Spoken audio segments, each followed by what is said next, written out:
Is that why? Or now it's like, yeah.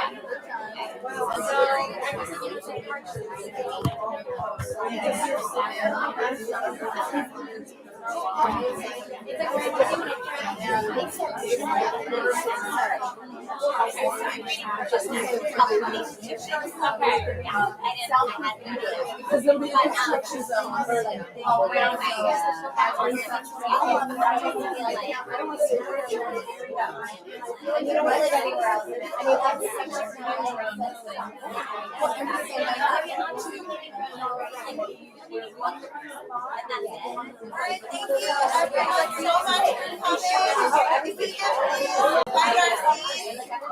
This is as loud as I can talk. Hey everyone, thank you so much for coming tonight. If we can all take our seats, we're going to get started. Thank you.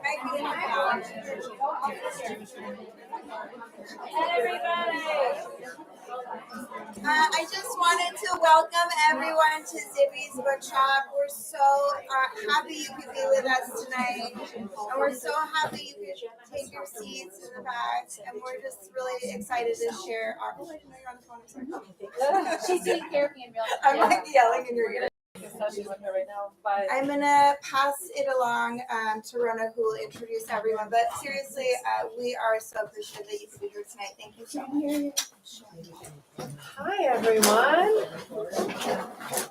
All right, we'll give everyone a minute to just get settled.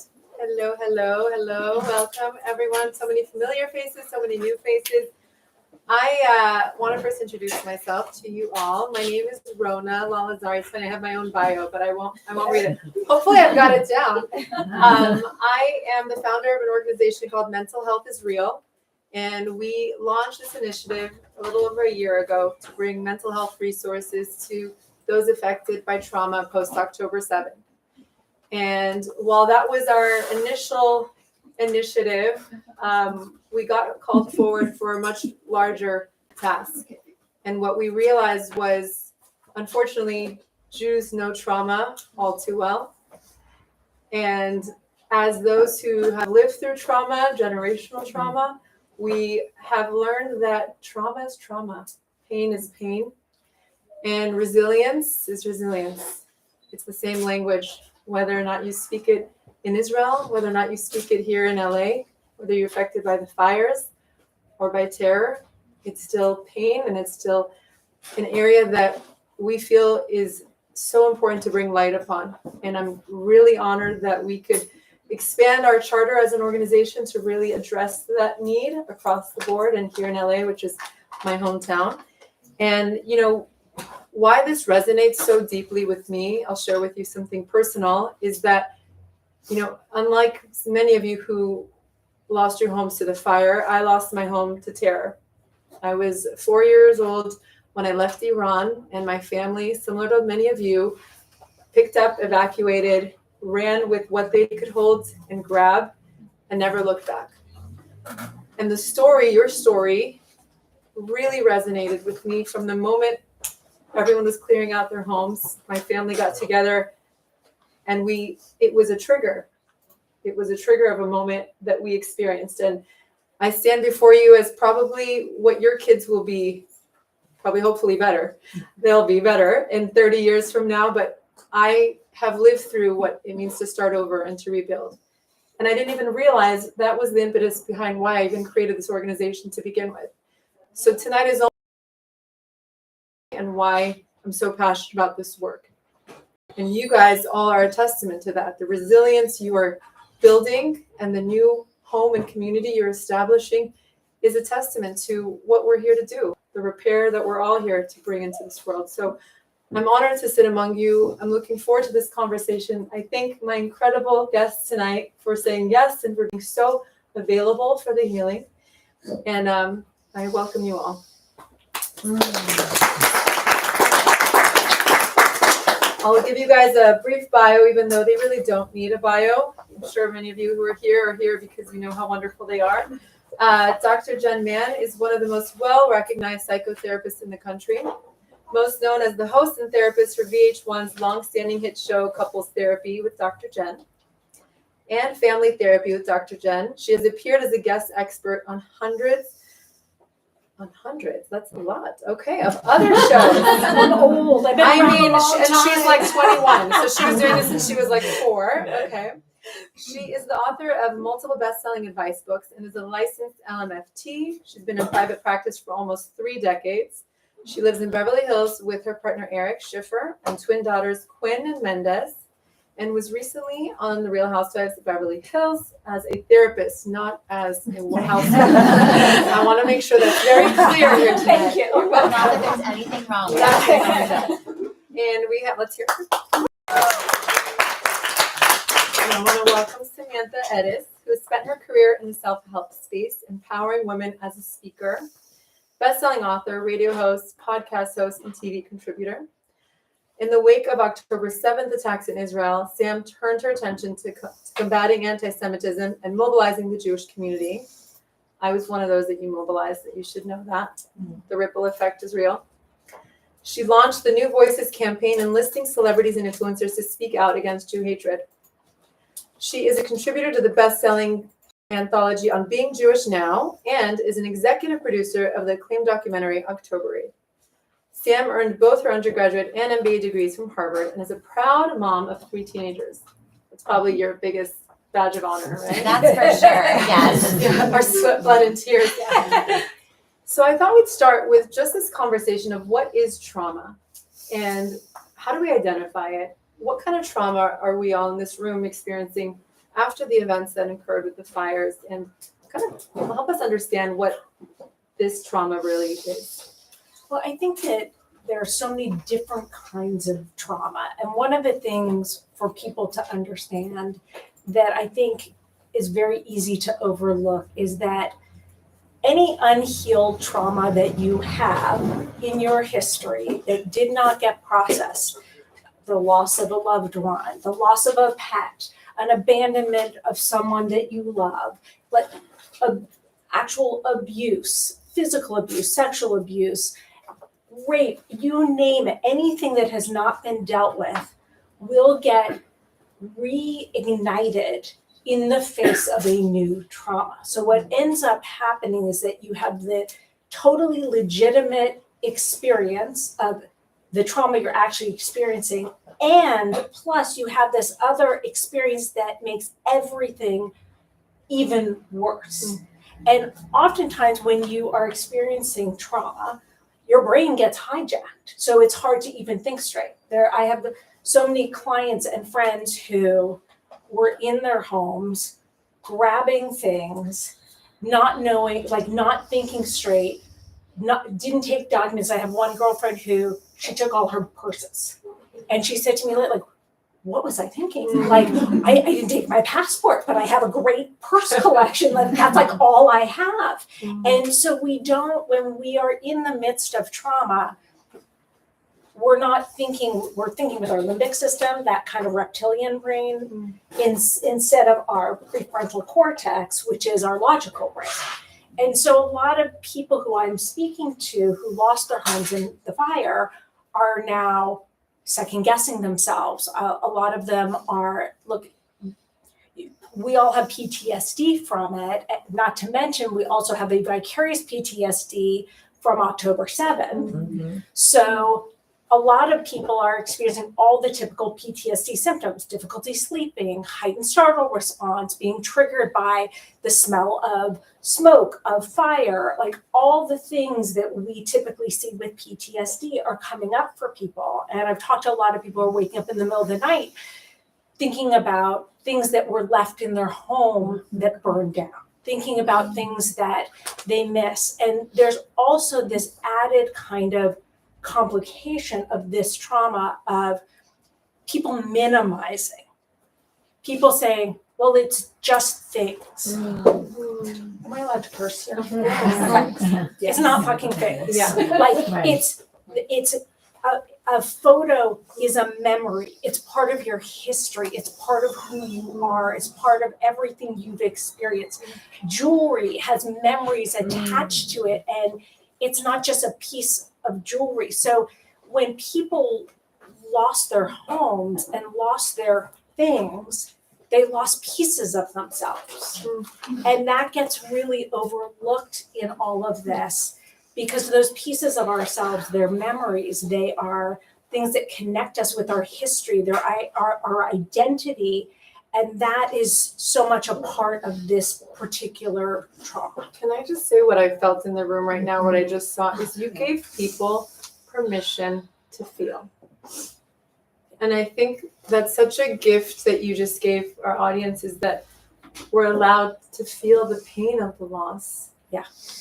And I think there's so much judgment in our society today that it is so disturbing to me, and so much minimizing that, oh, if you lived in the Palisades, somehow your pain is not as much as someone who lived in Eaton. Well, everybody's fucking pain hurts. That is life. And when you lose your home, when you lose your things, and so many people lost pets, so many people lost loved ones, like there's just so much loss.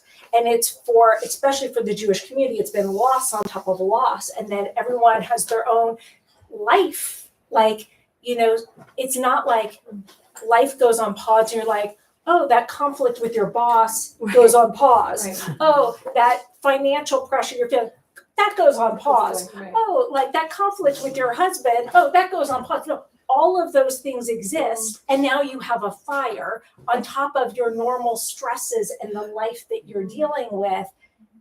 And that's a lot. And it's really easy to overlook. And then there's also the logistics of a lot of people looking for homes and rent and inflation and figuring out, where do I go? I'm renting now. Do I rebuild? Do I not rebuild? Like, and for so many people, particularly in the Palisades, it's funny, right before the fire, I had dinner with a girlfriend of mine in the Palisades, and she was raving about the Palisades. And she's like, it's my community, and it's a little town, and we all know each other. And there was such a sense of community. I was like, what am I missing? I gotta go. Maybe I should be living in the Palisades. What am I doing in Beverly Hills? I gotta move. And it was such a sense of community and identity for so many people that, you lost a community, you lost a support system, you lost your daily ritual of your walk, your coffee at your Starbucks, your Gelson's, your gas station, all of the things that are familiar, that are anchors in your life. And when you lose your anchors, you feel like you're free falling. Samantha, does this resonate with you? Tell us about your. I feel like you're all at my therapy session. And we're not charging you. How I know, it's so great. We have so many witnesses. Yes, I'm so validated. I mean, I don't even know where to begin. It's. I was on the phone with my daughter who's in college today, and she made a joke like, Mom, you haven't processed the fires. So what are you going to say to people? And I was like, well, maybe I'll be processing it tonight. But I think that for so many of us, especially as moms, we had to get into gear of fixing things. And we have to find a place for our families to live. And we have to not minimize the pain of it, but sort of make life a lot more normal as soon as possible. And we couldn't sort of wallow in the pain that we might have if it was just us individually.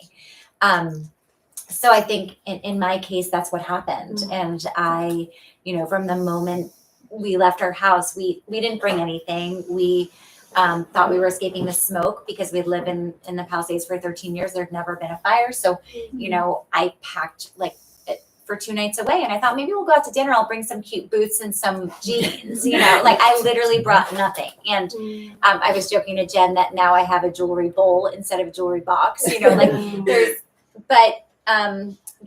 so we didn't bring anything. And my daughter had just left for college a week earlier. And she was the one who it really hit the hardest right away because she had just left, and then you're calling her and saying, all your stuff is gone. Your room is gone. Your childhood, your elementary school's gone. Your best friend's homes are gone. Your uncle's home is gone. It's all gone. And it was very difficult for her. So, I think, we were just talking earlier, we've both lost moms. And I think that grief just comes in waves. And this is an example of that where, I've had trouble sleeping. It's just such a seismic event. And I think it's hard to even understand how to process it because no one's really been through this before, unless we could like call up the people who were in Pompeii.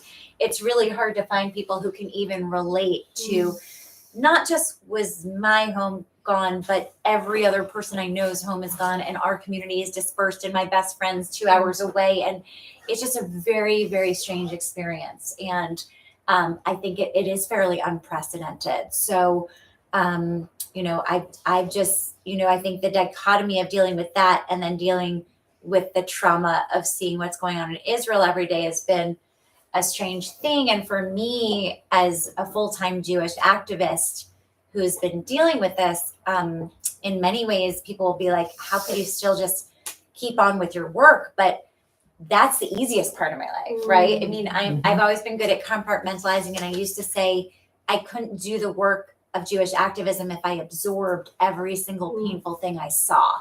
The only way I can do it's probably a little bit like a doctor where you have to compartmentalize. You can't feel everyone's pain all day long or you couldn't do the work.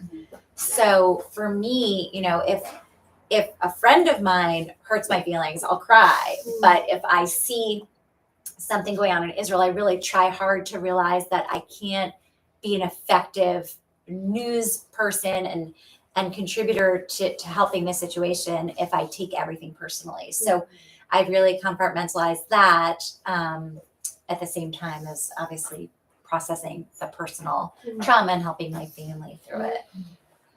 Well, it's interesting is, from the start, one of the things the organization Mental Health is Real, what we wanted to do is how can we be supportive? What can we do? And there was this pause of, let us just come up for air, right? Like we're just trying to figure out where to live, where do we go? And the logistics of the day to day.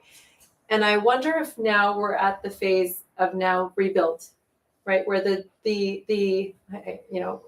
we were like on emergency mode and now we're on the rebuild mode. Do you see that as where we are now? And if so, how do we approach the framework of rebuilding to really create a new chapter where we can thrive through that? Well, I think that a lot of people are in that moment of having to make decisions, where a lot of people who got short-term rentals, the rentals are now expiring. There's a lot of the people I'm talking to, and they have to make decisions. And this is such an overwhelming decision because, like Samantha was saying, it's unprecedented. Like, we don't know when the market, the infrastructure, the gas station, the Starbucks will be rebuilt. So it's hard to know, is it a good decision to rebuild on that land? Will you be the one house on an empty block? Are other people rebuilding? Like, how have things changed? And then there are also some people who feel scared, who feel like, oh my God, could lightning strike twice in the same place, which also connects to that once you've been through something like this. I remember when I was in grad school and I took a class in PTSD, and that the teacher explained it like this. He said, imagine you're in a movie theater and all of a sudden a giant hand rips through the screen and grabs you. Once you've had that experience of something ripping through the screen, you no longer feel safe. And when you've had the experience of losing your home, that extends because that feeling of not feeling safe and feeling like, well, that happens to other people. That doesn't happen to me, or that doesn't happen to my friends. All of a sudden, something terrible has happened to you. So now there's a belief and an understanding that terrible things can happen. And that's kind of contagious in the psychology of a person. That all of a sudden, most people after something like this feel more vulnerable. If that can happen, what else can happen? So I think in the rebuilding of all of this and the figure out, yes, a lot of people are now in a place where logistically they have to make decisions.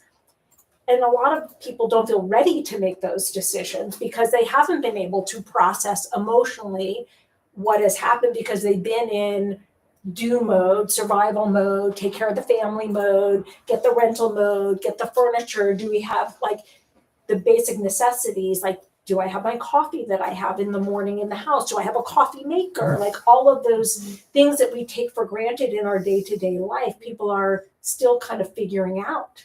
So I think, yes, it is a rebuilding time, but I think it's a rebuilding that is not as simple and clear as it might be in another circumstance. Samantha, how do you feel about rebuilding? Where are you in that process? I think I just want to step back for 1 second and touch upon something Jenn said, which is just the validation that she's given to all of us, right? In terms of addressing our pain. And I think that one of the things that happens when you go through a trauma that's public, right? Because, and I'll just share an anecdote. Last week, my kids had 5 consecutive weeks of spring break because we're in 3 different schools. Imagine how fun that is. And so we just got through it. So the whole summer. Yeah, exactly. So last week I took my 14-year-old to Mexico City because he's a foodie, and I was trying to find something that my son would want to do for 4 days with his mom and not go crazy. And so we kind of ate our way through Mexico City. But at one point he got really frustrated with me because he said every time we walk into a store or a restaurant and someone says, "Where are you from?" you say Los Angeles. They say, "Where in Los Angeles?" You say the Pacific Palisades. And then they say, "Oh no, did you lose your home?" And then you're talking to this person about it. Why don't you just say, "We live in Beverly Hills because that's where we live now." And I said, because I didn't choose to live in Beverly Hills. I'm like a Pacific Palisades person. It's your identity. That's my identity. But for him, first of all, he, as soon as he shared this with me, of course, I switched to saying Beverly Hills because it was his mental health is more important than my, ego. I'm a Pacific Palisades person, whatever that means, right? But it was so interesting because he was frustrated that I was inviting questions, and I think that whenever you have a public trauma like we have all had, where everyone knows like you lost your home or your home is uninhabitable or whatever it is. It invites the world to say really stupid things. And we are all then susceptible to whatever the comments are, whether it's just things thank God your family's okay, or that's so great, you're living in such a nice place now, or whatever it is that makes us feel not seen or heard. And so I think that so much of, I think the reason you all showed up tonight too, it's because it's hard to find people who understand what you're going through. And not all of us get to sit with Dr. Jenn and hear all of this validation, but it is really hard when you're out in the world and so few people, see what you're going through or make you feel seen. And I think that's a big issue.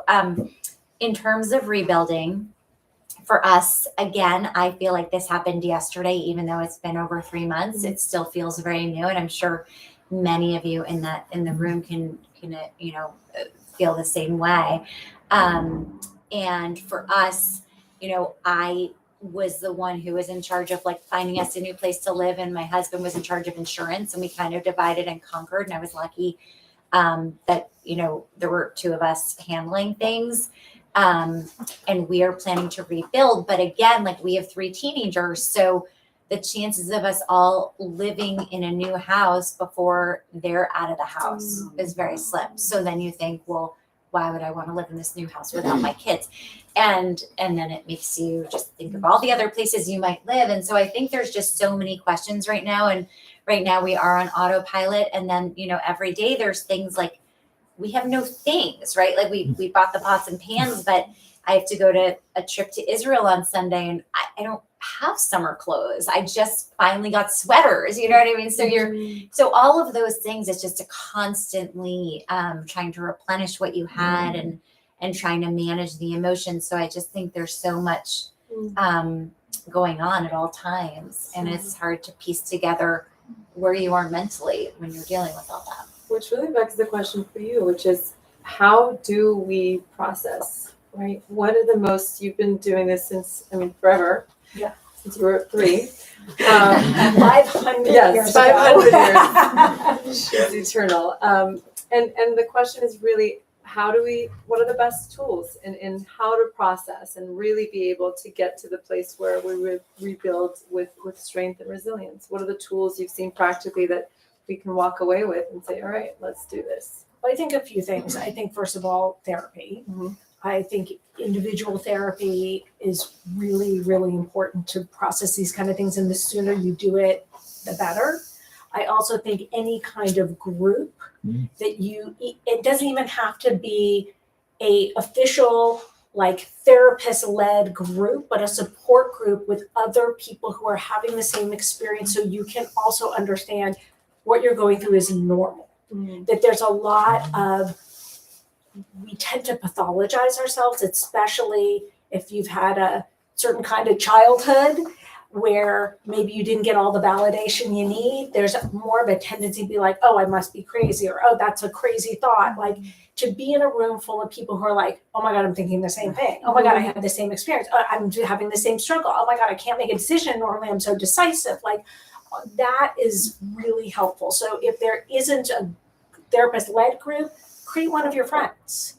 Like, call around people in your neighborhood, and it doesn't have to even be in person. It can be on Zoom because people are very dispersed right now. So I think that experience of a group where people can actually validate each other and have that experience. And then to understand, like I mentioned before, any unresolved trauma is going to come up right now. And you may not even recognize it for what it is, but when you are reacting to things in your day-to-day life, that your reaction is a little bit bigger than you might expect, you want to ask yourself, am I reacting to the trauma I'm going through? Am I reacting to something from my past? What's going on?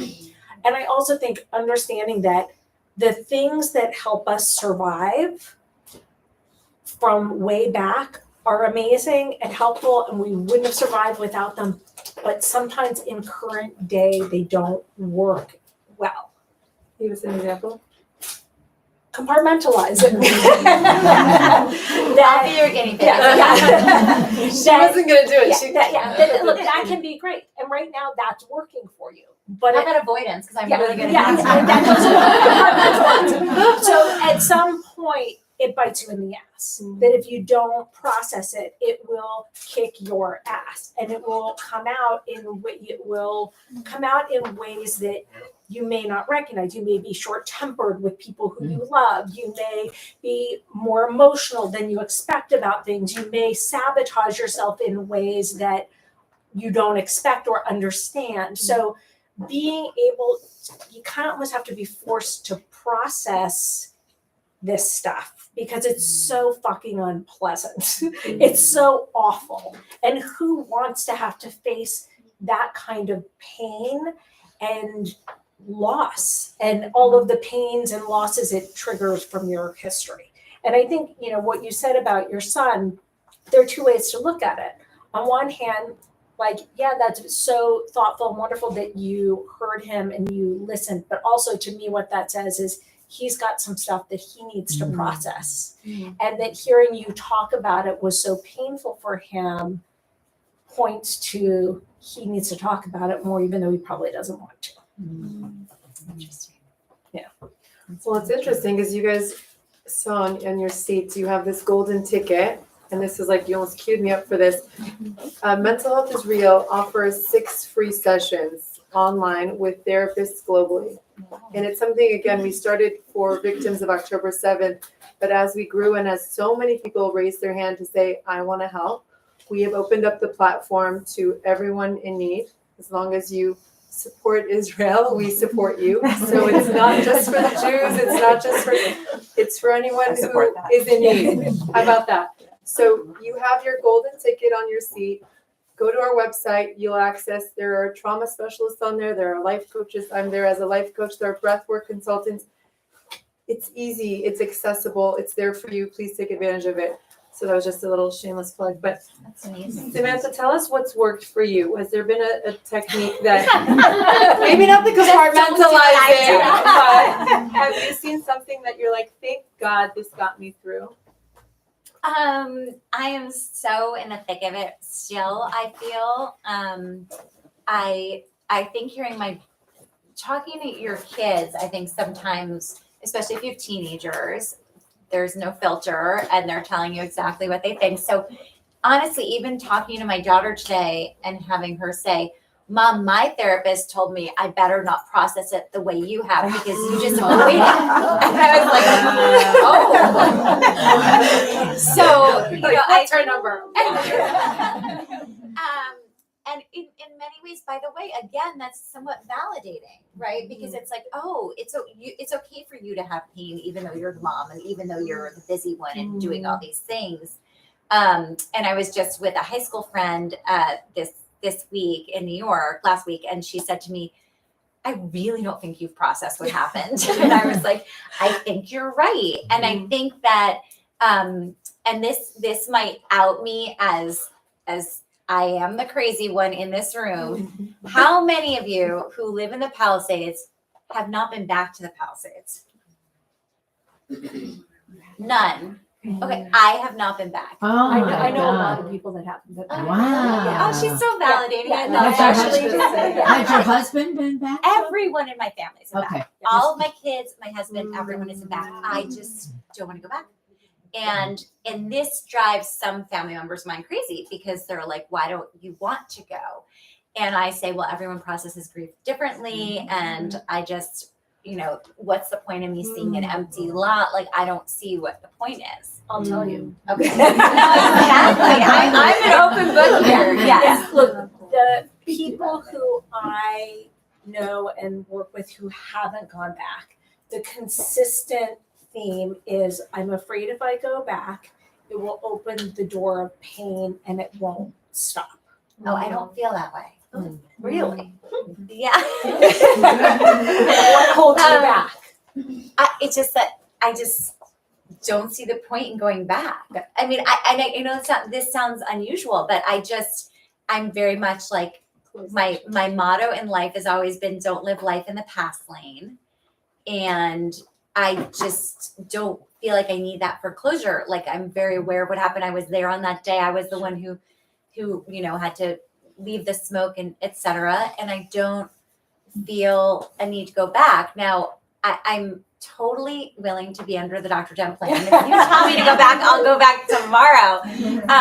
But I'll go back. But I think the question is if that wouldn't help you with closure, and I open this up to anyone to kind of think in your own head, what do you need for closure? And look, I don't know that you ever fully get closure. I don't think it's that neat and Right. organized, but I do think that it's a step towards processing it.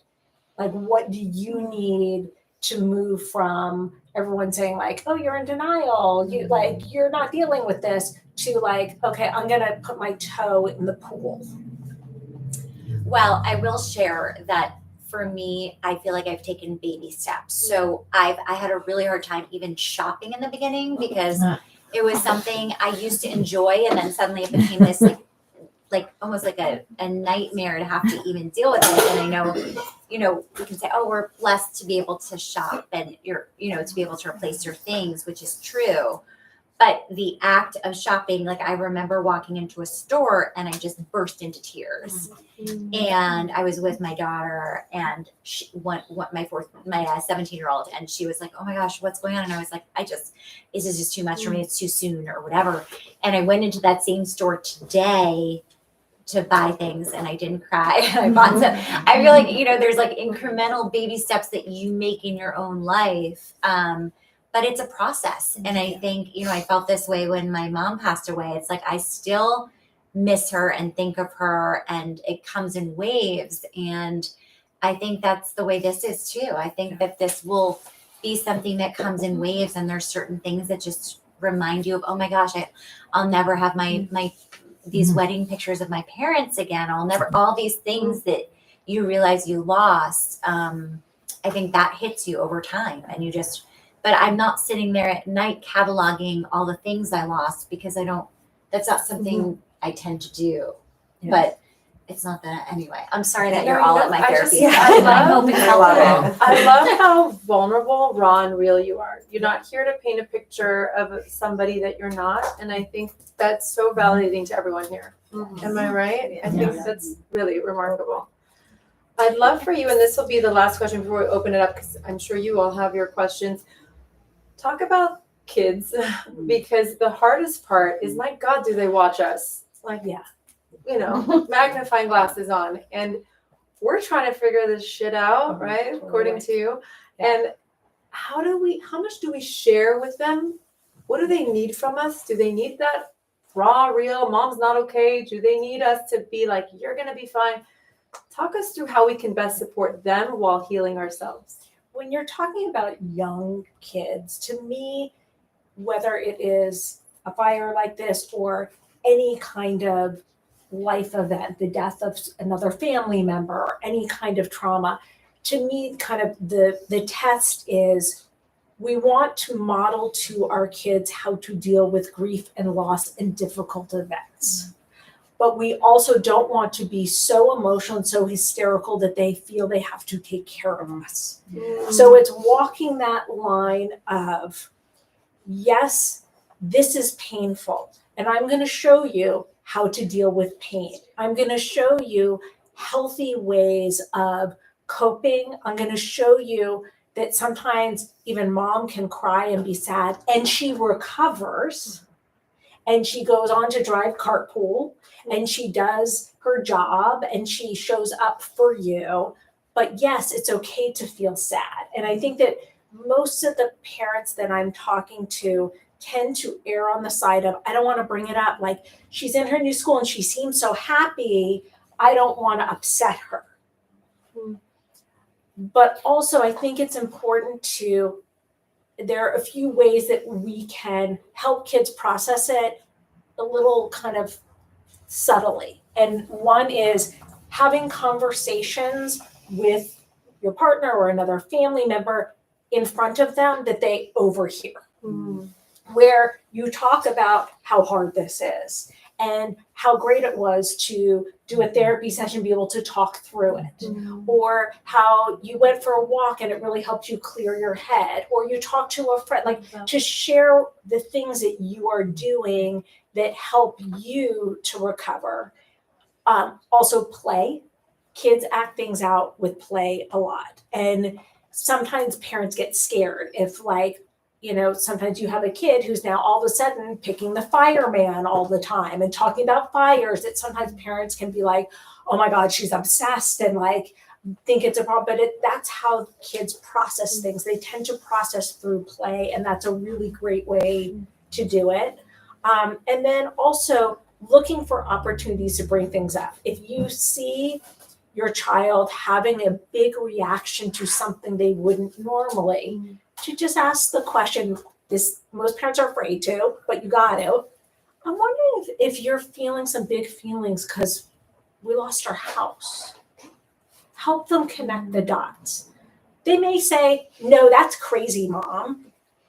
But that's okay. You planted the seed, and the seed of sometimes we react to things that aren't about what they are, and it's because we're holding a lot of big feelings inside of us. And to be able to have those conversations and also share, like, I was holding a lot of big feelings inside, and then I noticed a car cut me off, and I had a big reaction that I wouldn't have had, and I realized, you know what, I'm holding a lot inside. So I decided to talk to Dad about my big feelings.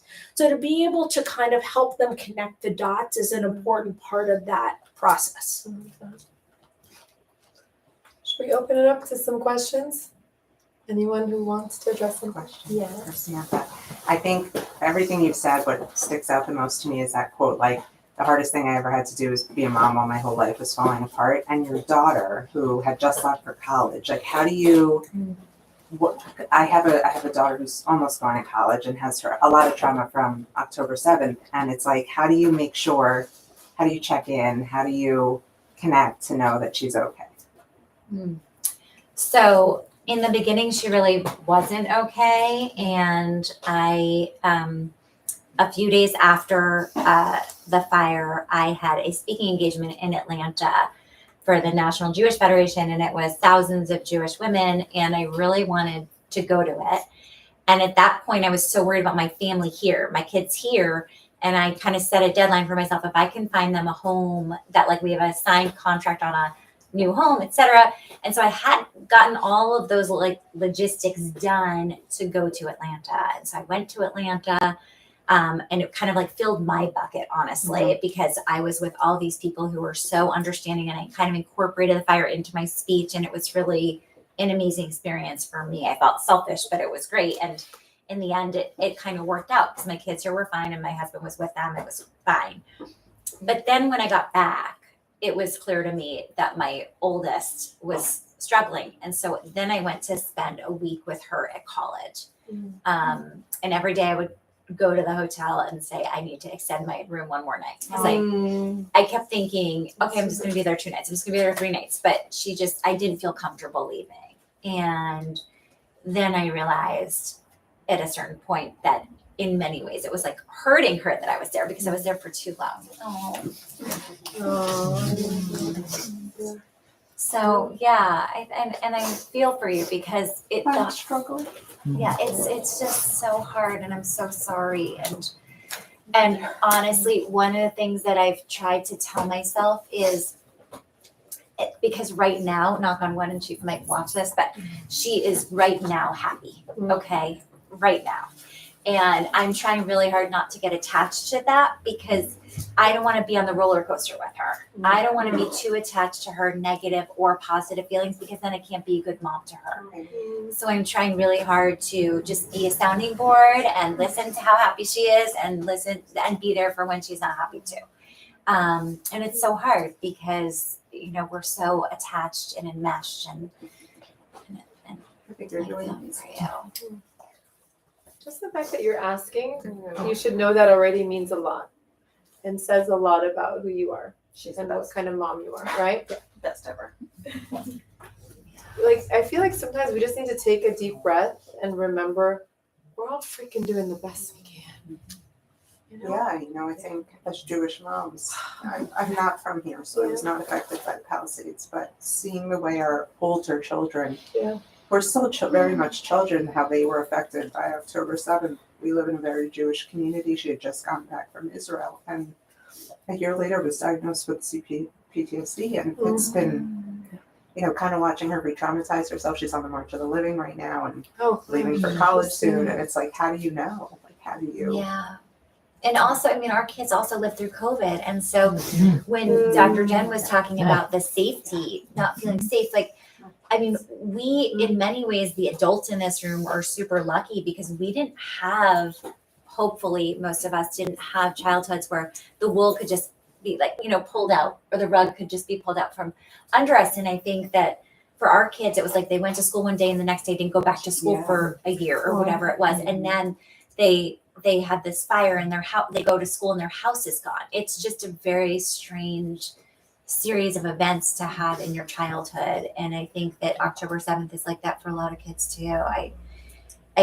We had a college counselor meeting today, and the college counselor at our child's school, our child is a junior, and she was talking about international schools and said, by the way, if you do think of applying to international schools, it's really important to understand the climate in those places, because I was just with an alum in Dublin who broke down because she can't be Jewish in Dublin. And I was like, how did this world get here? This is so messed up that this is how we now have to be in the world. And so our kids just don't have it as easy as we did. I wanted to also add that I think as moms, we really put a lot of pressure on ourselves and have a lot of guilt about having to be superwomen and having to be able to figure it out. And it's okay to have grace with yourself and self-compassion and be able to show your kids also, we don't have all the answers all the time. Yes, we have to put food on the table and make sure they get to school on time and do all the things logistically, but we're just humans too, and we're all in it together. I didn't go through the Palisades Fire, I went through other traumas with my children, and you do get through it, over time with a lot of self-care and friends and community support and good therapy. For sure. We were talking about the kids, and you all have a little flyer on your seats. Next week on May 8th, Mental Health is Real is doing an event for kids. I wish you can fly them all out here Thursday, with Tomer Peretz. He's an artist, an Israeli artist. And one of the things I've been very passionate about is how do we teach? The kids have seen all the gories. They've seen the stories. They've seen the darkness. As much as we may have tried to stop it, they've seen the posts, right? The videos. And yet we don't give them the opportunity to see the silver lining, which is the coming together, right? What happens, like, how has this propelled us to come together? And so we're starting this really neat project that I invite you all to be a part of, launching on Thursday, where we're creating a quilt. You guys remember the AIDS quilt? Mm-hmm. This is sort of the largest Jewish community artistic expression similar to that, where we're starting in LA and building it as we go city to city. And in a year from now, we're unveiling it in Israel to show what we can do. Like, what can we show for all the pain is that we can show that at least it created a unity. It created a blanket that will provide healing. So I invite you all to come. It's a family event with your kids. Bring, everyone and anyone, not just, again, for the Jewish community, but for anyone who's looking for an opportunity to take part in an active healing. I think that's just really neat. Like Dr. Jenn was saying, just being in a space with others who have gone through it, who are going through it, and to say, this isn't the whole story, right? We get to write a better ending. We get to collectively take part in something truly magical. And I think there's so much of that right now we can give to our kids. And hopefully you can lean on us in that endeavor and to work with us on that. Any other questions? Anything on your mind? This is your opportunity. You get. I have a question. Yes, please. So, unlike you, I'm divorced, no kids, and I've always had to be independent. I did not have a great childhood. I had a lot of loss. My father, my grandparents when I was very young. I didn't have a choice. I had to go back, and I had to deal with it.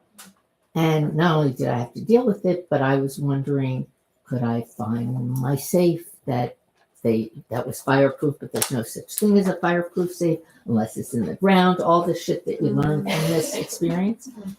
And I was almost like robotic because I didn't have a choice. Overwhelmed, and I have had therapy, seems like not even a word, like I'm overwhelmed. The days come, like dealing with banks and paying off mortgages and insurance that we all had the crappy California unfair plan and I have so many friends in the community, and like my best friend lives down the street. She goes, well, you don't have an Andy to help you. It's okay to feel that way. And that's fine. I accept it.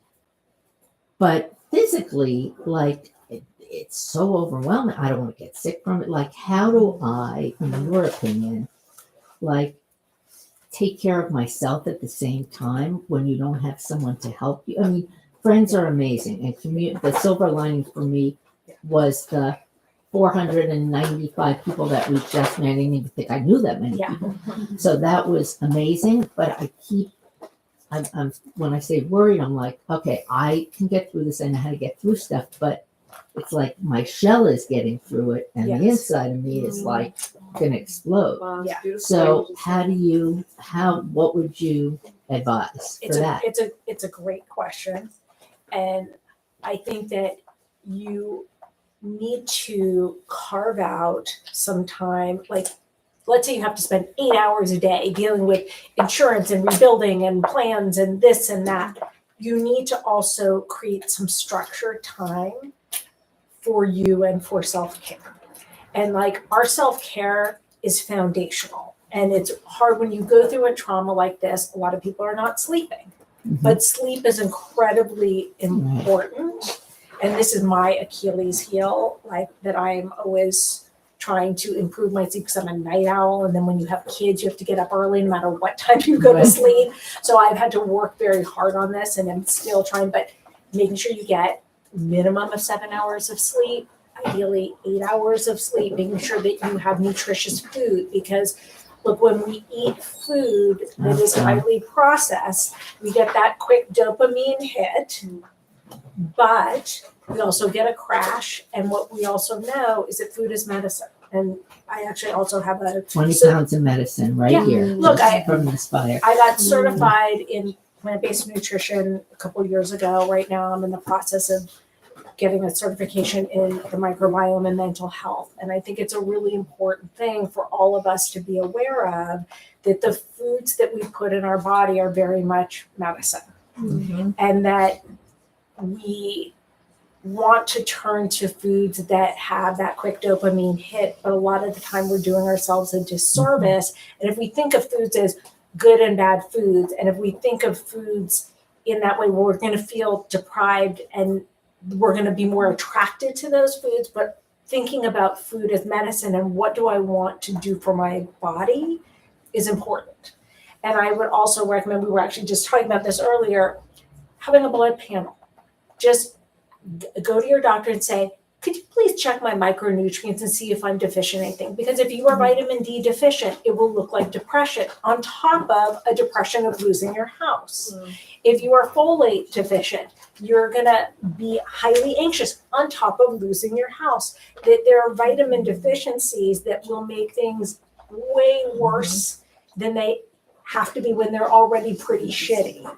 So good nutrition, good sleep, exercise, sunlight, going for a 20-minute walk every day. If you don't have time to go to the gym or your Peloton burned down or anything you can do also that anchors you to your old habits. If you are a gym person, join a gym again. If you are a Peloton person, get a Peloton. If whatever it is that was foundational for you, do it. And then anything that you can add in. Look, I am a big fan of saunas, cold plunges, cryo, oxygen chambers, all of that stuff that reduces inflammation and reduces anxiety and gives us that good dopamine and serotonin. I mean, this is a great segue to thank our sponsors. They're right here. Their vitamins are phenomenal. Ronit and Vita, can you stand up for a sec so everyone can see you? These two ladies came up with the best, really, nutrients that go into these vitamins that are not just for prenatals. They created it for women, for life, and for men. And I encourage you all to come check them out. You have some samples that you guys are going to be giving away. Do you want to say anything on that note? On the topic of sleep that you recommended, we have the magnesium over here that really helps support sleep. And for me, I also lost my home in the Palisades. And what Dr. Jenn is mentioning, the foundational and making sure that you nourish yourself and you really focus on that self-care. And which is why we're obviously part of this event. And from our company, we gave supplements to anybody who needed in the Palisades, and anybody, you can get connected with me. I'm happy to support you with any other supplements other than the magnesium because it's so important. Thank you guys so much. I mean, to have gone through it yourself and to be already a helping hand from day one, and I know this about you, speaks volumes. And so we're so grateful, and I really encourage you all to take a sample and see for yourself. It's truly, truly amazing. Thank you guys. Thank you for being here. Any other questions, thoughts, something that wasn't addressed you want to see addressed? How can they find you? How can they learn more?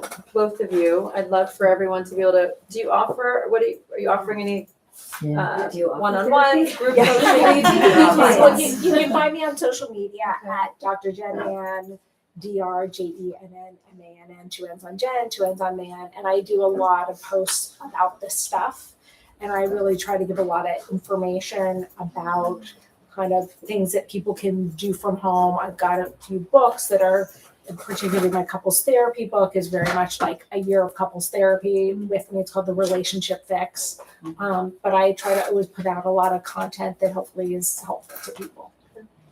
Wonderful, wonderful.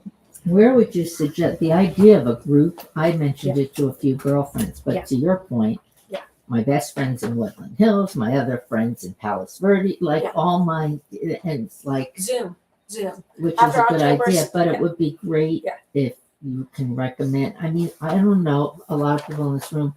There's an organization called After the Fire, and they did a Zoom like the first week.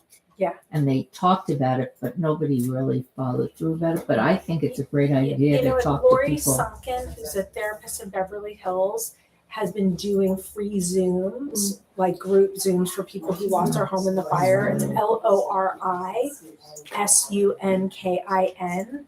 And she's a dear friend of mine. She's a brilliant therapist. She's an incredibly amazing human. And she's on social media. You can find her there.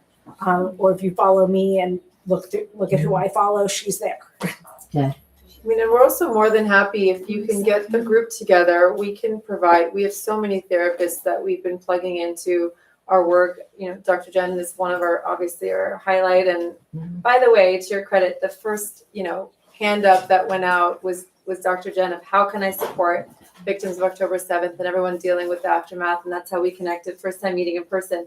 But again, you're always just putting your hand up to offer the wealth of information. So really, really grateful.